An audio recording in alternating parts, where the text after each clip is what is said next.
So during this time that I've been kind of off the grid and off, whatever, not making videos and everything, just trying to get the house and everything back in order after a series of things, I was off social media, right? I mean, A, my phone wouldn't let me pull up much of anything, but two, I didn't have any time or, desire to just kind of like scroll social media like Facebook and Instagram and all the things.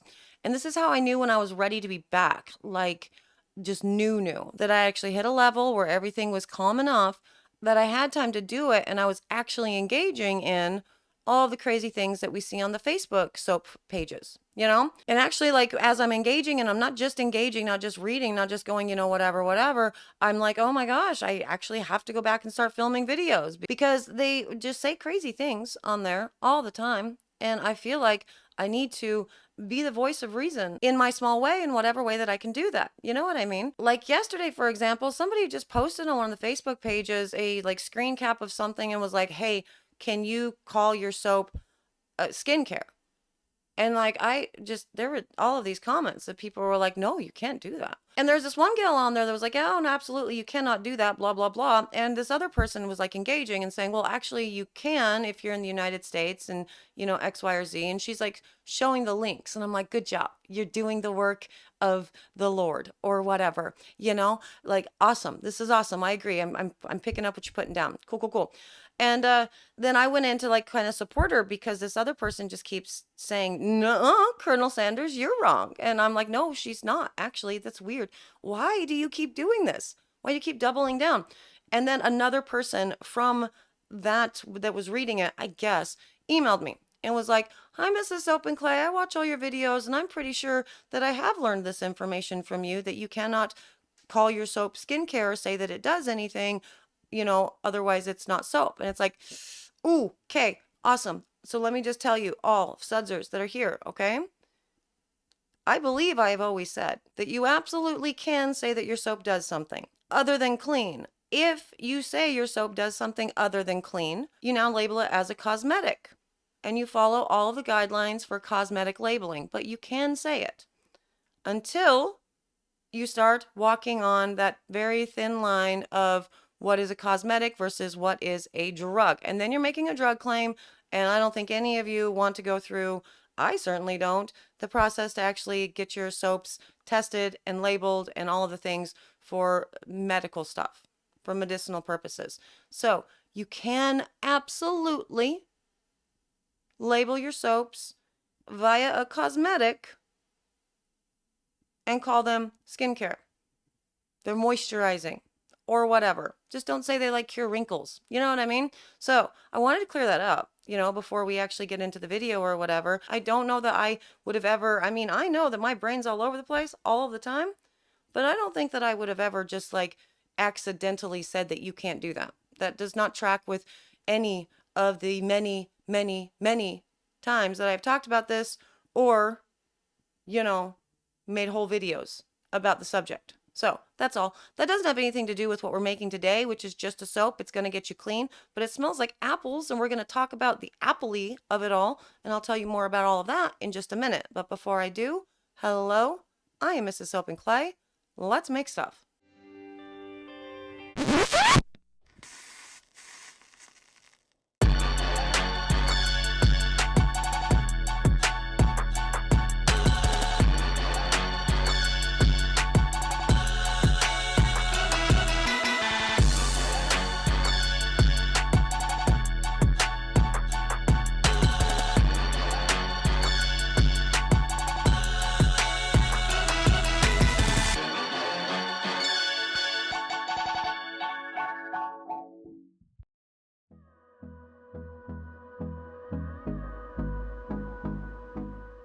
How's it going, sudsers? Welcome back to the channel. You are at Soap and Clay, where we make all the soapy things. And we are doing an apple spice soapy thing because A, it's the season, it's all blustery, and I have 900 million maple leaves out on my front lawn right now. That's fun for me. I love that. Really do.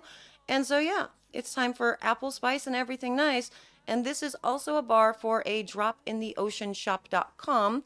and we are going to talk about this process and some of what I got into with the actual apple creation and all the things, you know, in the month of footage that I haven't yet shown you. This is actually one of them though. So I want to talk about all the weird things that I did with apples and talk to you about whether or not you think that that's even a cool thing. I mean, apple juice itself, I think, is a very cool thing to put into soap, but the other weird stuff that I did, I don't know. I think I was just testing for the sake of with all of this, and I want to know what you think. So let's go to the video and we can talk more about the weird stuff that I did, and you guys can weigh in.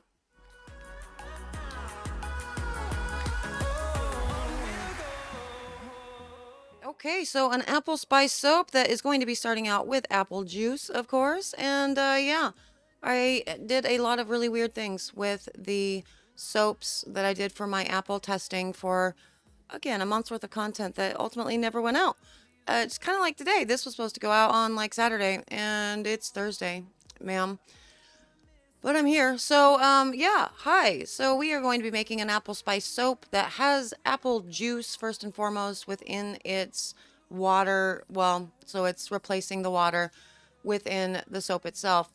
And that is going to be really good, obviously, for the sugar content. So this is a fresh press from the juicer that we did during, all the year 4 stuff with all the highly technical and makes people's heads spin and hurt and all of the things stuff. I think I was a little bit too I think I went a little bit too like whole hog or whatever with the actual content for year 4, right? Because it was nothing but just an info dump on, well, this is a breakdown and here's the chemical composition and all of the jazz. You know what I mean? And so, and that was kind of it. So everybody was just overly sciencey, I think, as a result. And I like going back to a format that's a bit more casual. So that's what we're kind of doing with this. And talking about the apple in relation to this particular soap in more kind of basic generalized ways. So again, the apple juice, it is fresh pressed. It is in place of my water. My water is 2.4 times the lye solution. And oh my goodness, you bet your booty, we're having a conversation about water content very, very soon because the soap making forums are a mess right now. Anyway, also that goes into this is the actual melt and pour that I make from scratch. That also did contain 2 things. One, it had the apple juice in the water for the creation of the hot process recipe for the melt and pour. And 2, I also put an apple butter in this. Now this is where things started getting kind of weird. Apples were kind of hard to do, and when I had decided to use apples for a sort of deep dive, it wasn't necessarily because it's like a commonly used ingredient within soap. It was more so because one of the sudsers had recommended that maybe we do a whole month of let's do stuff from where you live, and then that could be the Project Soapway idea, and it's a great idea. All of that, 10 out of 10, really awesome idea. And so I'm like, cool, well, I live in Washington State and there's a lot of apples. And then I started looking at, well, how realistically can I put apples into soap if more than apple juice, And so I started thinking, and I'm like, I really like apple butter, And so I made an apple butter and I included it in the cook for the hot process soap. What did it do? Well, nothing except for really kind of turn the entire melt and pour really, really, really dark. It did definitely do some burning. And other than that, nothing. So I don't know. At the end of all of that, I was like, well, I don't even want to make a video about this, right? Because it's not useful or beneficial. But, I was just playing. So there is apple butter within the actual melt and pour here, which I have poured out into a very thin layer and am now rolling while it's still a little bit warm. I've pulled it out of the mold and I'm rolling it while it's still a little bit warm so it's nice and pliable. And I am then taking these little rolled portions and we'll cut them into what becomes my soap toppers. I've made this on the channel before, so this is something that you should be familiar with, but for this, I don't know if I've ever actually shown the more tedious, like, this is how we do it. This is how we do it. You get it. And so that will end up looking like a cinnamon stick on top. One of the problems that I have experienced with this particular soap, I've made it for, I don't know, I think it's been in a drop in the oceans line for 4 years, 4 or 5. Time has no meaning anymore. It doesn't really matter.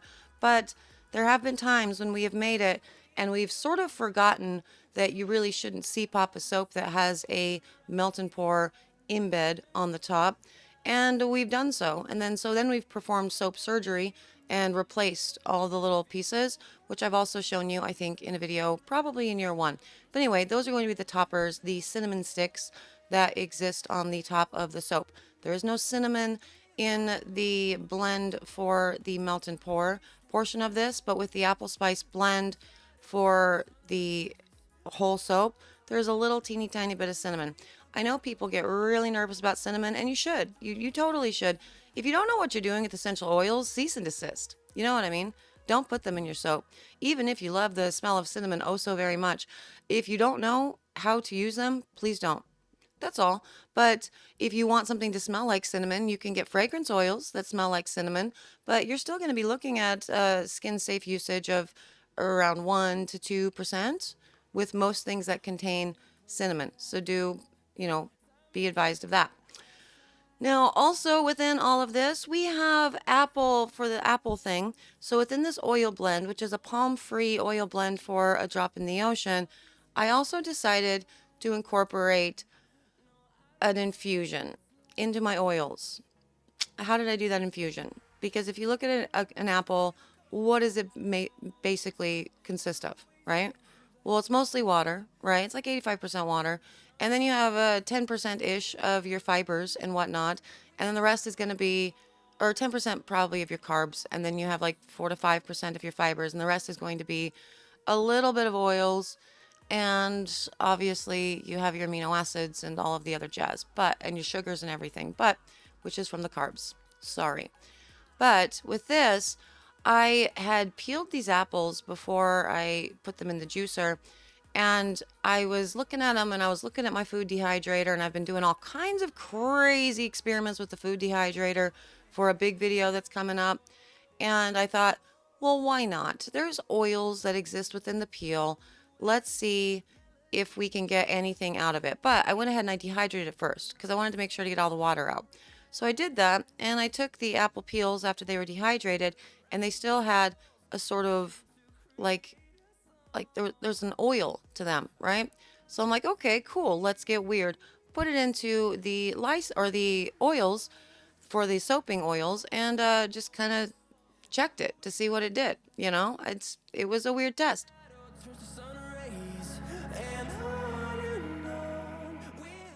And ultimately, in that weird test, not a lot happened. It did discolor the oils, so you could tell like something was going on, right? So the oils were definitely darker in the in the oils that I did the infusion with. So something was happening, right? And nothing separated. I didn't, when I tried to like salt anything out, salt the water out of the oils to see if we were going to be dealing with excess water or anything, nothing really happened. But when I went to use, and I think this was in a video, a couple videos back, I pointed it out, and you could see how when I was just mixing in my kaolin clay, that it looked like there was water in the oils. So I dispersed my kaolin clay into my soaping oils before I put my lye solution in, right? And as I was mixing that in, it definitely looked like you could just tell with the separation of the oil and the water, there was excess water within those oils. And realistically, that doesn't matter, right? Because it's soaping oils, and so it's fine. The water will do its thing with the lye. It'll have a little bit of extra water, take a little bit longer to cure. No big deal. All going to be fine. But it was very strange to me that even after a dehydration, these apple peels seemed to, I guess, hold on to more moisture, to more water. And that was really confusing to me because, again, when I tried to salt it out, there were no reactions. So that was it was just a thing. But then again, because that was just a thing, I'm looking at it and I don't have any scientific reason why it wouldn't have salted out and I wouldn't have been able to say, okay, yeah, there's excess water in these oils. But then the when I put the kaolin clay in, and it was very obvious, I didn't have a good explanation. And so again, that became another video where it's like, well, I don't really have this kind of a nothing burger. It's a nothing burger anyway to you put your apple peels into your oils. You know, how much oil are you going to actually extract from these apple peels that have been, well, dehydrated first and foremost? And so again, theoretically, you should be losing uh, all of the water. I guess I did it wrong, which would still doesn't explain. Anyway, that's kind of a nothing burger anyway. You're not going to be getting a whole lot from the apples themselves by doing it this way. So, what could have been done with the apple peels that were dehydrated instead? Well, I don't know that I actually, talked about it when we put the exfoliant in, but you get to grind them up using your spice grinder, or in my case, my coffee grinder that I used for a spice grinder once, and now it's forever and always going to be a spice grinder because you don't want to drink coffee after you've used that to, grind down like stuff for Indian spices. No, buddy, you do not want to taste coffee from that. So, yeah, you do that and you grind it down, your apple peel, and you make it an exfoliant. And so, realistically, the best things that come out of a bar like this is the apple juice for the sugar content, so you have an extra bubble, and the exfoliant from the apple peel. Both really cool for labeling purposes, but not everything else that I did. It's like, well, what benefit did this have to the actual end product, to the actual end soap? The answer is it didn't. I had such a hard time coming up with cool and fun ways to use the apples in our soaps and our cosmetics that it while I filmed a lot of stuff, it just became a waste of time, essentially. You know what I mean? And so I don't know.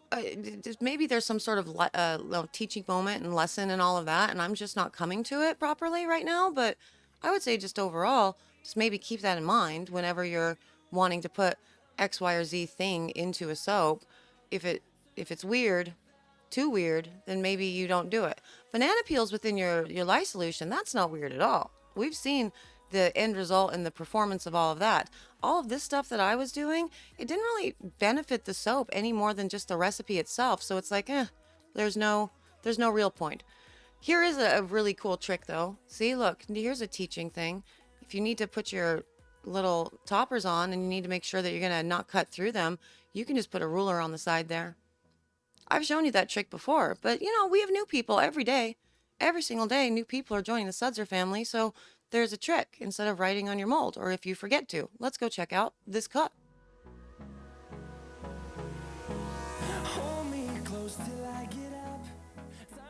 Okay, and onto the cut, and the one on the upper left of the screen there, that is not the apple spice and everything nice. That is a pumpkin spice soap that is also made for a drop in the ocean, so she gets them both.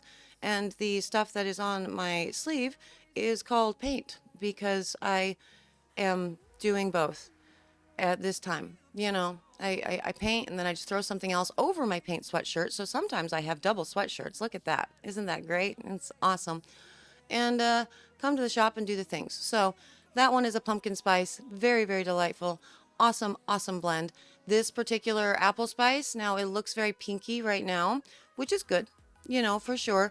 But because it does have the madder root within it, it will start to darken up and deepen into a more orangey red. So that's also good because I want it to, and I need it to. Otherwise, it's just quite pink. And these were not C-popped or gelled, and so you can see the effects of that on the top there. I ended up with soda ash because I'm an idiot. When I don't C-pop or gel, you know what else I don't do? I don't cover it with plastic wrap. And you should, even if you don't C-pop or gel or do the things, right? You should definitely cover your soaps up with plastic wrap or give them a spritz with alcohol so you can avoid the soda ash there on top. I guess it doesn't super matter because it is a white soap, but if I had a pretty, top on all of that and it has just this kind of, film of whiteness, I would not be happy. So yes, no C-pop, no gel to make sure that the melt and pour that was put into this would survive, and it totally did and does, and it's awesome. Now, with the melt and pour itself, I didn't do anything special with the recipe, so it's just the melt and pour recipes that I've given to you on the channel a whole bunch before, just plus apple butter. I don't know. I got to make apple butter, you know? And since I make apple butter at my house because I don't have a stove at the shop, I just took a portion of it to the shop, and then that means that I got to eat apple butter. So that was a win for me. It wasn't a win for the soap, though. There was no real purpose in putting it in. So I don't know.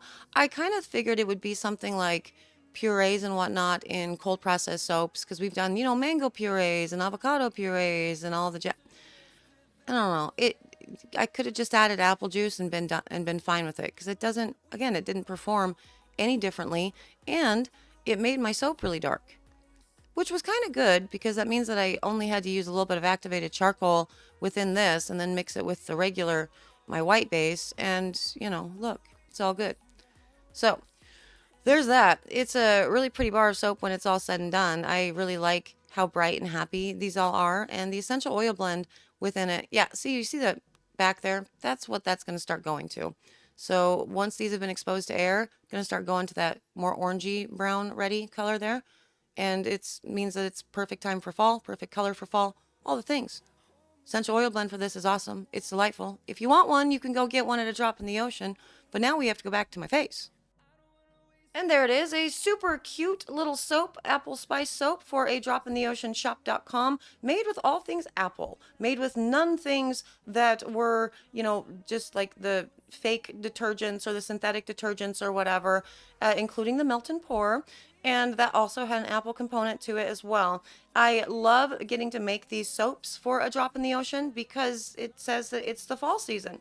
And that's awesome for me because I love fall. It's my favorite time. If you are interested in getting these soaps, you can get them from Christina at a dropintheoceanshop.com. You cannot get them at soapandclay.com. Those are hers. So, as far as the rest of it, Apple stuff. Yeah, I don't know. I think it was all very weird. I really don't think most of it was necessary. I was very flummoxed about the whole apple peel thing, though. Like, I'm still flummoxed by that. I don't think that it was super duper necessary, and I think I was just testing for the sake of testing. But let me know what you think. Have you done things like this with apples before? Do you think that there's a cool benefit outside of just obviously apple juice, because A, label appeal, and two, sugar boost, so a bubble boost? Let me know. For all of you who exist here and are not sudsers, I don't know what you're waiting for. Click the button. We get weird like this all of the time. And by all the time, I mean when I put out a video. It used to be daily, and then it went to not daily, and then it went to I just took a whole month off and didn't tell anyone. We're not doing that again.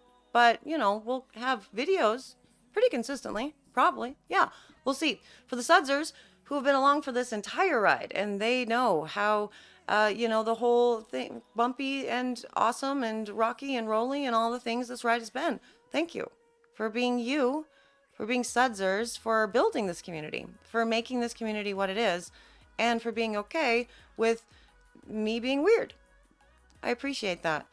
I like being back to this format. I like being able to just talk about whatever in the heck I want to talk about, and you guys being fine with it. The number of purple hearts that I saw in that very first video of me back was just so awesome. Like, I did cry, and then all the nice things that people said, and as a result too, it was very cool. You guys are really cool humans, and I'm very, very glad that I get to be part of your life. So thank you.